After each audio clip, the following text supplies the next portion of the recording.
ಅನುಭವಿಸಿದಂತಹ ಸೋಲನ್ನ ಮತ್ಯಾವ ಒಬ್ಬ ವ್ಯಕ್ತಿಯು ಕೂಡ ಜೀವನದಲ್ಲಿ ಅನುಭವಿಸ್ಲಿಕ್ಕೆ ಸಾಧ್ಯವೇ ಇಲ್ಲ.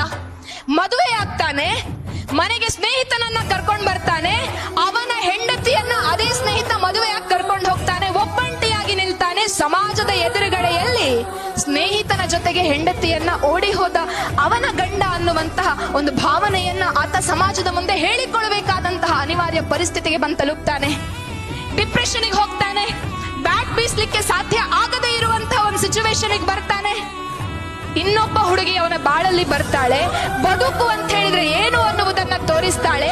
ಡಿಪ್ರೆಷನ್ ಅಲ್ಲಿ ಇದ್ದಂತಹ ಒಬ್ಬ ವ್ಯಕ್ತಿ ಭಾರತಕ್ಕಾಗಿ ಆಡ್ಲಿಕ್ಕೆ ನನ್ನಿಂದ ಇನ್ನು ಮುಂದೆ ಸಾಧ್ಯವೇ ಇಲ್ಲ ಅಂತ ಹೇಳಿಕೊಂಡು ಕೈ ಚಾಚಿದಂತಹ ಒಬ್ಬ ವ್ಯಕ್ತಿ ಇವತ್ತು ಇಡೀ ಭಾರತೀಯರ ಹುಡುಗಿಯರ ಪಾಲಿನ ಕ್ರಿಕೆಟ್ ಕಣ್ಮಣಿ ಆಗಿದ್ದಾನೆ ಅಂತ ಹೇಳಿದ್ರೆ ಅದಕ್ಕೆ ಕಾರಣ ತನ್ನ ಬದುಕಿನಲ್ಲಿ ಬಂದಂತಹ ಎಲ್ಲ ಸೋಲನ್ನ ಮೆಟ್ಟಿ ನಿಂತು ಸಕ್ಸಸ್ ನನಗೆ ಯಾವತ್ತೂ ಕೂಡ